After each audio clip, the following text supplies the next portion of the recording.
السلام علیکم ورحمۃ اللہ وبرکاتہ۔ رب اشرح لی صدری ویسر لی امری واحلل عقدۃ من لسانی یفقہوا قولی۔ جی سامعین، روز کی طرح آج کا پھر ترجمہ ہمارا سورہ بقرہ کی آیات کا ہوگا۔ امید کرتی ہوں کہ آسان لفظوں میں کیا ہوا ترجمہ آپ کی سمجھ میں ضرور آتا ہوگا۔ میری ویڈیو پسند آئے لائک اینڈ شیئر ضرور کریں اور کمنٹ میں اپنی رائے کا اظہار بھی کریں۔ چینل پر نئے ہیں تو چینل کو لازمی سبسکرائب کریں۔ بسم اللہ الرحمن الرحیم۔ الذین ينفقون اموالهم باللیل والنہار سرا وعلانیہ۔ یہاں پہ پھر مال کو خرچ کرنے کی آیت آ گئی ہے۔ جیسے پیچھے آیت میں ہم نے پڑھا ہے، کوئی ظاہر کر کے صدقہ کرتا ہے اس کا ثواب ہے، کوئی چھپ کر صدقہ کرتا ہے اس کا ثواب ہے، کوئی غریبوں کو دیتا ہے، کوئی گھر بیٹھوں کو دیتا ہے۔ تو یہاں پہ پھر وہی والی بات ہے کہ وہ لوگ جو خرچ کرتے ہیں اپنا مال رات میں، والنہاری اور دن میں، سرًا چھپ کر، وعلانیہ ظاہر کر کے، تو ان کے لیے کیا ہے؟ فَلَهُمْ أَجْرُهُمْ عِنْدَ رَبِّهِمْ، بس ان کے لیے ان کا اجر ہے ان کے رب کے پاس۔ یعنی اللہ نے فرمایا رات دن نہیں دیکھتے، دن کو رات کو چھپ کے بھی کرتے ہیں اور اعلانیہ بھی کرتے ہیں، ظاہر کر کے بھی صدقہ خیرات کرتے ہیں، تو ان کے لیے اللہ نے فرمایا میرے پاس اجر ہوگا۔ وہ لوگ جو خرچ کرتے ہیں اپنا مال رات کو اور دن کو چھپ کر اور ظاہر کر کے، پس ان کے لیے ان کا اجر ہے ان کے رب کے پاس۔ وَلَا خَوْفٌ عَلَيْهِمْ، اور نہ ڈر ہوگا ان کو، وَلَا هُمْ يَحْزَنُونَ، اور نہ وہ غم زدہ ہوں گے۔ یعنی اللہ نے فرمایا نہ تو ان کو کسی قسم کا پھر ڈر آئے گا اور نہ ان کو کسی قسم کی غم پریشانی کوئی مشکل ہوگی، اور نہ خوف ہوگا ان پر اور نہ وہ غم زدہ ہوں گے۔ الذین یأکلون الربا، وہ لوگ جو کھاتے ہیں سود، لا یقومون، نہ وہ اٹھیں گے، الا مگر، کما یقوم الذی، جس طرح اٹھتا ہے، الذی وہ شخص، یتخبطہ الشیطان، کہ حواس کھو دیے اس کے شیطان نے، من المس، چھونے سے۔ یعنی نعوذ باللہ، اللہ پاک ہم سب کو معاف فرمائے، یہ سود کھانے والے کی سزا ہے۔ سود اسی کو کہتے ہیں کہ پیسوں کے ساتھ پیسے، کہ میں آپ کو 10,000 دیتا ہوں ادھار، جب مجھے واپس کرنے ہیں تو میں نے 11,000 لینے ہیں، تو یہ ہوتا ہے سود۔ اللہ نے فرمایا سود کھانے والے کی حالت ایسے ہوگی کہ جیسے شیطان نے اس کے حواس کھو دیے ہوں، وہ اپنے آپ میں نہ ہو، وہ قیامت کے دن ایسے نعوذ باللہ اٹھے گا۔ وہ لوگ جو کھاتے ہیں سود، نہیں وہ اٹھیں گے مگر جس طرح اٹھتا ہے وہ شخص کہ اس کے حواس کھو دیے ہوں شیطان نے چھونے سے۔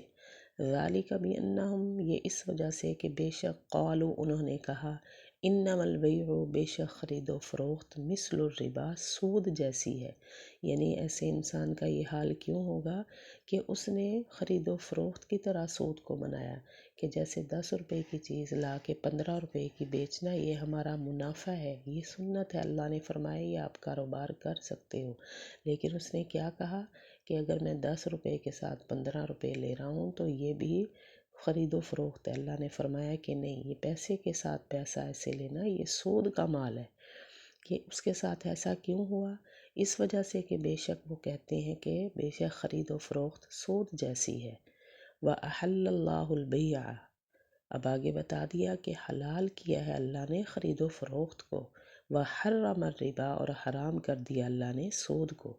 یعنی خرید و فروخت کو تو اللہ نے حلال کر رکھا ہے کہ خرید و فروخت آپ نفع کے ساتھ کر سکتے ہو، 10 کی چیز آپ 15 میں بیچ سکتے ہو، لیکن حرام کیا سود کو۔ اللہ نے فرمایا کسی کو ادھار 50,000 دے کے تم اس کو کہو میں نے واپس 60,000 لینے ہیں، یہ سود ہے۔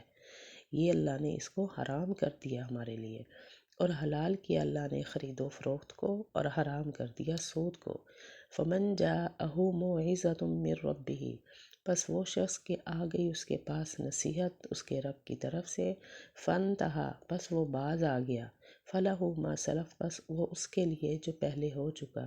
ہاں، اللہ نے فرمایا اگر کسی کو سمجھ آ گئی کہ سود حرام ہے اور وہ باز آ گیا، آئندہ کے لیے اس نے سود کا کاروبار بند کر دیا، تو اس نے جو پہلے نہ پتہ ہونے میں جو سود کا کاروبار کیا تھا، وہ اللہ اس کو خود معاف فرمانے والے ہیں، آئندہ کے لیے وہ باز آ جائے۔ پس جو آیا جس کے پاس آ گئی نصیحت اس کے رب کی طرف سے، وہ باز آ گیا تو اس کے لیے وہ جو پہلے ہو چکا۔ وَأَمْرُهُ إِلَى اللَّهِ، پھر اس کا معاملہ اللہ کی طرف ہے، پھر اللہ جانے اور وہ جانے وہ توبہ طائب کر کے اپنے معاملات کو خود سنوار سکتا ہے، اور اس کا معاملہ پھر اللہ کی طرف ہے۔ وَمَنْ عَادَ، اور جو کرے پھر وہی کام، یعنی نصیحت آنے کے بعد باز نہ آئے تو وہ کیا ہے؟ پس یہی نعوذ باللہ وہ جہنم والے ہیں، اور جو کرے پھر وہی کام پس یہی وہ جہنم والا ہے۔ ہم فیہا خالدون، وہ اس جہنم میں ہمیشہ رہیں گے۔ یمحق اللہ الربا، مٹاتا ہے اللہ سود کو، ویربی الصدقات، اور بڑھاتا ہے صدقات کو۔ یعنی ظاہری انسان کیا کہتا ہے کہ میں نے کسی کو 10 دے کے سود کے کاروبار میں میرے پاس 20 آ گئے، یہ اس کا بڑھنا نہیں ہے بلکہ یہ تو حرام کر لیا ہے۔ ہاں، اللہ پاک نے فرمایا صدقہ خیرات کرو، 1 روپیہ دو گے تو 70 کے برابر ثواب دوں گا، بلکہ اس سے بھی زیادہ 700 گنا تک میں تمہارے لیے بڑھا دوں گا، یہ میری مرضی ہے۔ صدقات تمہارا بڑھے گا اور سود تمہارا کم ہوگا۔ مٹاتا ہے اللہ سود کو اور بڑھاتا ہے صدقہ خیرات دینے کو۔ واللہ لا یحب، اور اللہ نہیں پسند کرتا ہر کفار یعنی ہر ناشکرے گناہ گار کو۔ اللہ معاف فرمائے، اللہ نے فرمایا میں ناشکری کرنے والوں کو، کفر کرنے والوں کو، گناہ گاروں کو پسند نہیں کرتا، اور اللہ نہیں پسند کرتا ہر ناشکرے گناہ گار کو۔ ان الذین آمنوا وعملوا الصالحات، اس کے برعکس کون سے لوگ ہیں؟ وہ لوگ، بے شک وہ لوگ جو ایمان لائے اور کام کیے انہوں نے نیک، واقاموا الصلاۃ، اور نمازیں بھی قائم کی، وآتوا الزکوٰۃ، اور زکوٰتیں بھی ادا کی، تو ان کے لیے بھی ان کا اجر ہے ان کے رب کے پاس۔ یعنی اللہ نے فرمایا ایسے لوگوں کا بھی میرے پاس اجر ہے، جنہوں نے ایمان لانے کے بعد پھر کام بھی اچھے کیے، نمازیں بھی اپنی قائم کی، اللہ کے راستے میں زکوٰۃ بھی ادا کی، تو ایسے لوگوں کا بھی میرے پاس اجر ہے۔ بس ان کے لیے ان کا اجر ہے ان کے رب کے پاس، اور نہ خوف ہوگا ان پر، نہ وہ غم زدہ ہوں گے، نہ ڈر نہ پریشانی ان کے ساتھ نہیں ہوگا، اور نہ خوف ہوگا ان پر اور نہ وہ غم زدہ ہوں گے۔ یا ایہا الذین آمنوا اتقوا اللہ، اے ایمان والو ڈرو اللہ سے، وذروا ما بقی، اور چھوڑ دو جو باقی ہے، من الربا سود میں سے، ان کنتم مؤمنین اگر تم مومن ہو۔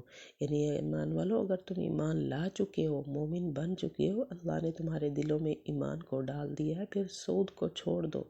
اگر تم نے سود کا پیسہ کسی کو دے بھی رکھا ہے تو اس کو بند کر دو، اس کو ختم کر دو کہ بھائی جتنا میں نے تجھے دیا ہے میں اتنا ہی واپس لوں گا، میں نے اوپر بڑھا کے نہیں لینا، آج سے میں سود کو چھوڑ رہا ہوں اگر تم مومن ہو۔ اے ایمان والو ڈرو اللہ سے اور چھوڑ دو جو باقی ہے سود اگر تم مومن ہو۔ فَإِن لَّمْ تَفْعَلُوا، پس اگر تم ایسا نہ کر سکو، فَأْذَنُوا، تو پھر تم تیار ہو جاؤ، بِحَرْبٍ مِّنَ اللَّهِ، اللہ کے ساتھ جنگ کرنے کے لیے اور اس کے رسول سے۔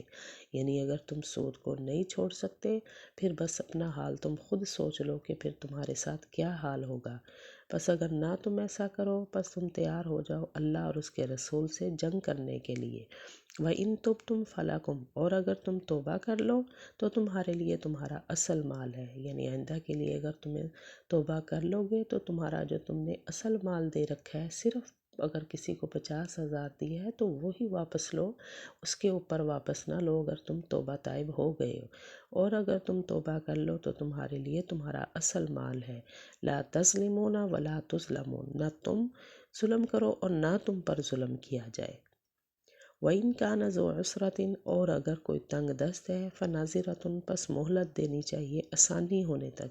یعنی اگر کسی کو قرضہ دے رکھا ہے، وہ بیچارہ تنگ ہے ابھی دے نہیں سکتا، تو جب تک وہ آسانی نہ اس کے پاس آ نہ جائے، یعنی پیسے آ نہ جائے، تب تک اس کو مہلت دے کے رکھو، یہ بھی ثواب کا کام ہے۔ اور اگر کوئی ہے تنگ دست، پس مہلت دینی چاہیے آسان ہونے تک۔ یہ جی سامعین، یہ تھا ہمارا آج کا ترجمہ۔ وآخر دعوانا ان الحمد للہ رب العالمین۔